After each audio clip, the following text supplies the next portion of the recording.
Ciao Survivor! Oggi iniziamo a parlare del Nunchaku, un'arma tradizionale utilizzata nelle arti marziali cinesi e giapponesi. Prima di passare alle lezioni vere e proprie è giusto conoscere un po' l'arma che andremo ad utilizzare. Il Nunchaku è formato da due bastoni, chiamati kon, le cui estremità hanno larghezze differenti. Abbiamo la parte bassa, la base, chiamata kontei, che è leggermente più larga della parte alta superiore, chiamata konto. I due bastoni poi sono uniti o da una catena come nella versione cinese o da una corda come nella versione giapponese. Inoltre la versione giapponese ha anche i bastoni di forma ottagonale, mentre in quella cinese sono, come potete vedere, cilindrici.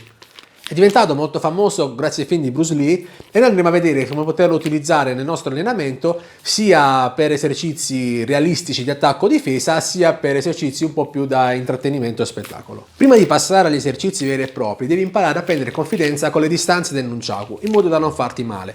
Ovviamente devi acquistare un Nunchaku da allenamento come questo che ha un'anima in plastica dura e rivestimento di gomma morbida, in modo che anche se ti colpisci sentirai l'impatto ma non avrai dolore. Se utilizzi invece un Nunchaku di legno o di metallo ti farai sicuramente male. Allora, la prima cosa che devi sapere è che il Nunchaku è costruito per essere lungo ogni bastone come un avambraccio medio di un adulto. Quindi se sei un ragazzino, un bambino con le braccia ancora corte, potresti avere difficoltà all'inizio con gli esercizi. Allora, il primo esercizio consiste nell'estendere completamente il braccio destro o sinistro nel caso tu sia mancino e col polso rigido far girare il nostro Nunchaku senza colpirci la faccia. Questi sono i movimenti diretti, non di polso, in cui il Nunchaku viene fatto girare grazie al nostro movimento del braccio. Il secondo movimento da imparare invece è il movimento di polso che si utilizza soprattutto nei movimenti esterni. Quindi, sempre andando in avanti, andremo a usare il polso. Qual è la differenza tra questi due movimenti? Che se noi utilizziamo il movimento di polso verso l'interno rischiamo di colpire il nostro volto. Te lo faccio vedere di lato. Se io ho il movimento diretto, il massimo allungamento a questa distanza dal mio volto. Se utilizzassi il movimento di polso, rischierei di colpirmi il naso. Quindi verso l'esterno, non essendoci la mia faccia, questo problema non sussiste e quindi posso usare tranquillamente il polso. Esercizio quindi numero 1, braccio disteso, con l'altro braccio faccio partire il Nunchaku in avanti e cerco di mantenere la rotazione.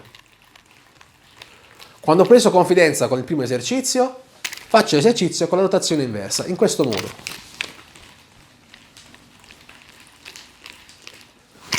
Devi cercare sempre di controllare il movimento che farà il Nunchaku. Prima di interno e poi di esterno. In avanti e indietro. Movimento senza polso, movimento di polso. Una volta acquisiti questi due movimenti potremo passare agli esercizi veri e propri. Il video è terminato, se ti è piaciuto lasciami un bel pollice in su, inoltre commentami se hai dubbi, domande o semplicemente per indicarmi quale argomento vuoi che tratti nei prossimi video. In descrizione troverai anche i link ai miei social e non dimenticare di iscriverti al canale e attivare la campanellina, così sarai sempre avvisato sui miei prossimi video. Ciao!